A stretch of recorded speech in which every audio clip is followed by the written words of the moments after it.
Hello, John from the Lib Dem Podcast here. We are delighted to say that this episode is sponsored by Prater Rains. Now more than ever, you need a professional-looking online presence and website. Prater Rains have been helping Liberal Democrat campaigns succeed for 18 years. Their LibDem Foci package combines a website, social media and email system to help LibDems win. You'll receive great support from real people, fair pricing and a huge range of features to choose from. Prater Rains are already the bespoke developers for Lighthouse, LibDem Draw Online and the LD Directory. They combine a talented system design with an unrivaled understanding of our party, our data and our systems. To find out more, check out the Prater Rains website at praterrains.co.uk/liberal-democrats. Now, on with the podcast.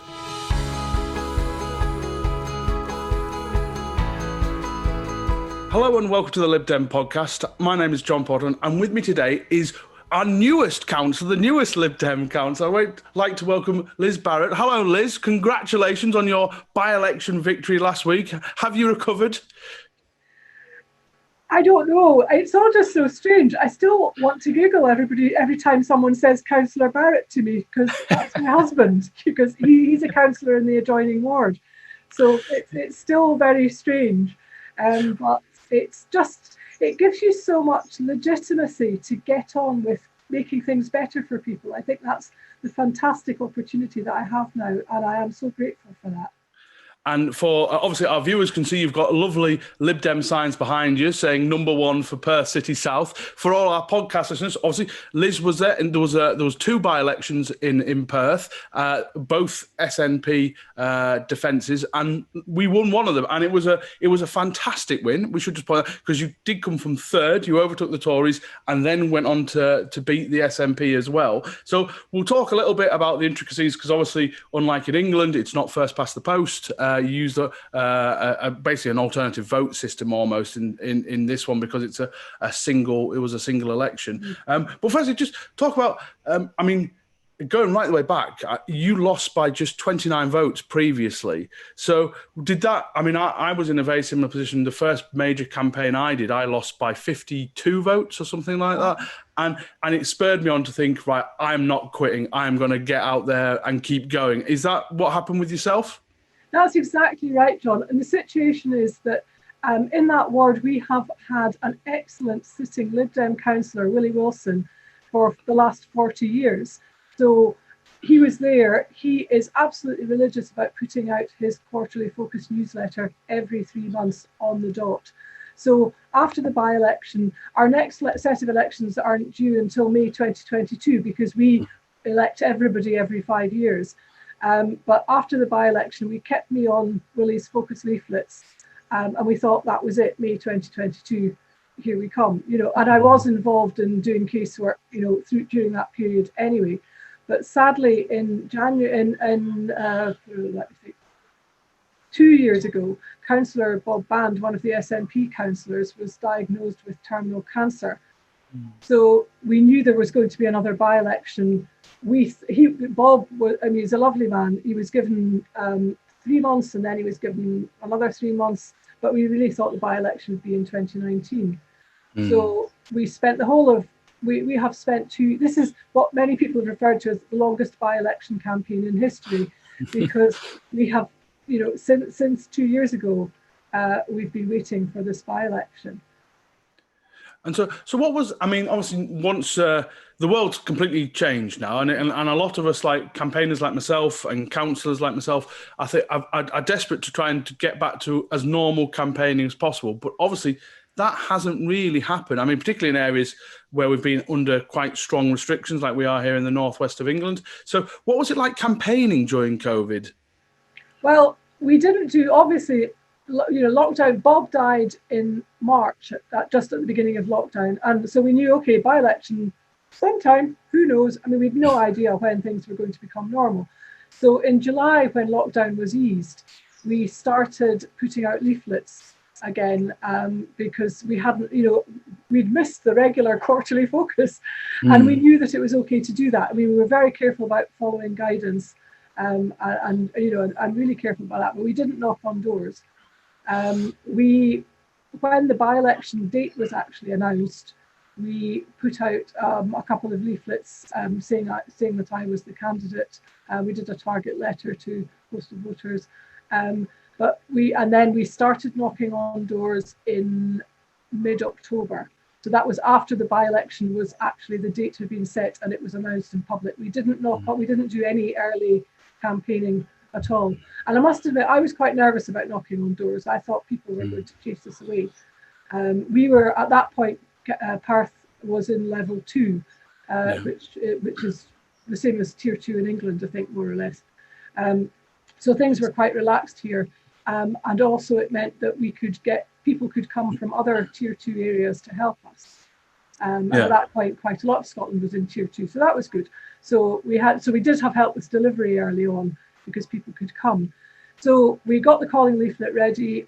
On the doorsteps, we would put the leaflet through the door, ring the doorbell, step back 2 paces, person came to the door, chat to the person, point out that we put the leaflets through first so that we wouldn't have to have contact actually handing over. You could keep the 2-metre distance. And people really appreciated that we had taken care. Oh, and the really important thing as well, we wore masks all the time. And we didn't take them off. We didn't take them off between houses because that would have meant touching your face. And it's useless if you do that. So, we walked around with masks on. And people were so pleased to see us that we had made the effort and were taking care. So was there a special "I'm your candidate" mask, or was that too far?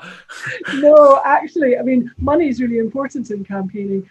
And back at the beginning of, back in March, I had actually made and sold face masks just out of odd material to raise party funds. So sometimes I was wearing them, sometimes it was just the blue, basic, which is actually lighter and more comfortable to do things like that in anyway.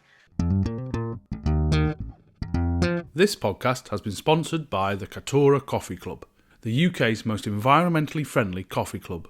There are over 400 independent roasters in the UK, each one crafting coffee in their own unique style. Katora Coffee Club works with some of the best to take you on a voyage of coffee discovery. The Katora Coffee Club delivers ethically sourced and independently roast coffee directly to your door. Each month you'll receive between 2 and 4 bags of coffee and their monthly extract magazine. With Christmas around the corner, their gift boxes are a perfect present for the coffee lovers in your life. Even better for LibDem Podcast listeners, use the code BETTERCOFFEE to save 5% on subscriptions and gift boxes for a limited time only. They also have a number of V60 gift sets worth £8 to give away. All Katora Coffee Club boxes are carbon negative and offset the CO2. So why not do some good, enjoy some great coffee, and check out the website www.katoracoffeeclub.com. Now, back to the podcast.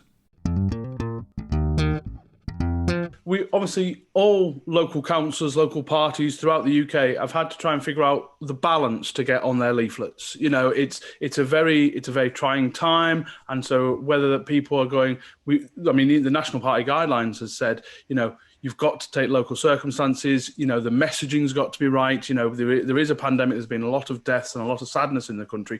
But given an election has happened, how did you get that balance right on messaging between electioneering and not being overly political? How could you do that?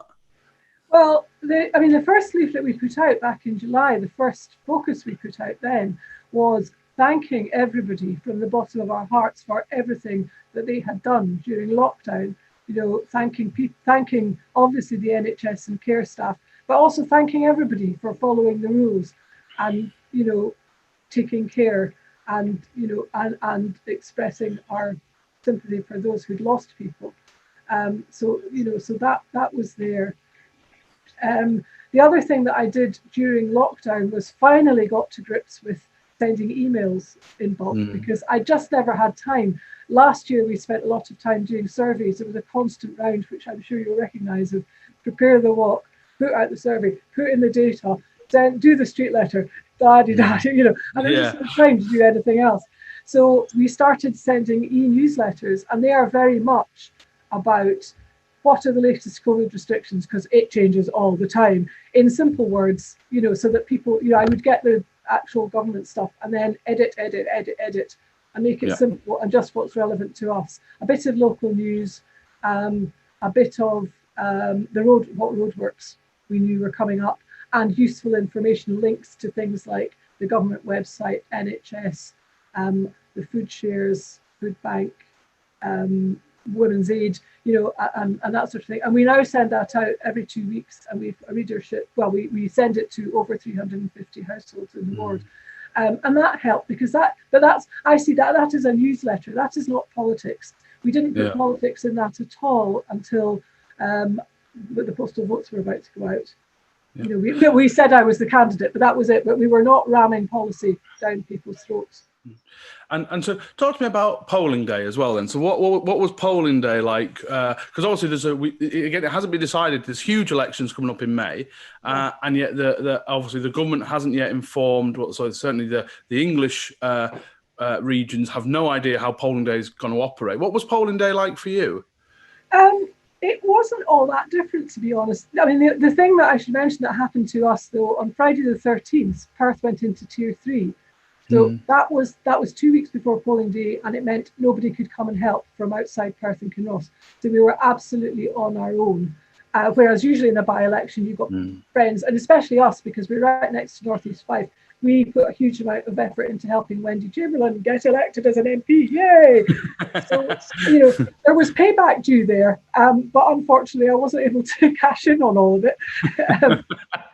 So that was the thing. I mean, on polling day we were a small group, but that meant we targeted much more carefully. There was a limit to what we could do. But it was the usual, we did Eve of Poll, Good Morning leaflets, and then we switched to door knocking at 10 o'clock, and we knocked doors. And the only thing that was different was we were the only people doing that. Early on in the campaign, the SNP attacked us for knocking on doors and said that we were irresponsible. Actually, at the time, they were putting stuff out, but he wasn't wearing a mask. He found us because he was campaigning, and he wasn't wearing a mask. So, I mean, the hypocrisy was just, right up there and all over the press. So I don't think the other parties were knocking on doors. We weren't aware of it anyway. So polling day for us was just the same, go and knock on doors. We had great support on the phones, and Councillor Kevin Lang from Edinburgh couldn't come and help, but he ran the polling day operation and organised the virtual phone banking. I should also mention my campaign organiser, Kellen Ashworth, was fantastic. He organised Wendy's campaign in North East Fife, and is a good friend and was just brilliant. And Willie Rennie, our Scottish leader, happens to live in Perth and Kinross, so he was able to come, and he came up and helped whenever he was free. So really, honestly, polling day didn't feel any different, except, partly it being November, and partly because people just aren't used to opening their doors at night. We stopped earlier than we usually do. I think people had stopped opening their doors by about 7 o'clock, which you won't get on a May evening. No. It was a combination of the dark, and just people are not used to people, coming around. Do it. Yeah, absolutely. So was the telling happening? Did you have polling station telling happening? We don't do that. We don't tell at polling stations, and we decided a while ago that apart from putting out boards like that there, it's not worth, if people, unless it's someone who's desperate to do something and can't knock doors or be on the phones, we don't do it. It's a better use of people to be off. We should also talk about now is a little bit of your background, and that you've been involved in the community quite a lot. And so it isn't all just about the hard nuts and bolts of political campaigning. There's soft work you do, work within the community. So what's your background on that? And I know you've won awards, etc., on your community work. Thank you, John.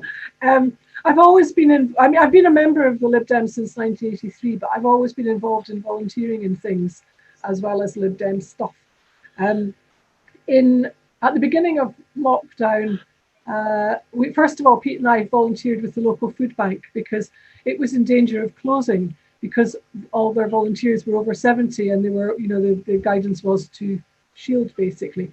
So we got in touch with them to see if they needed help, and they desperately did. So I did 50 shifts at the food bank between March and August. Then a friend who was in charge of the community nurses got in touch. They'd been allocated a lot of face masks, but they couldn't get them to fit properly. They weren't neat enough. So they asked, Wilma just knew that I sewed. So she got in touch and said, can you make something so that we can hook it at the back so that it will fit properly? So we worked out a prototype.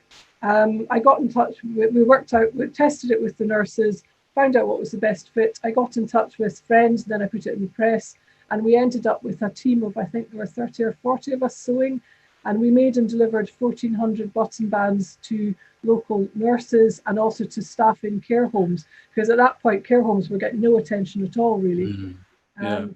So that was the main thing, I think, that got me induction into the Lib Dem Community Champions Hall of Fame back in July. That's right.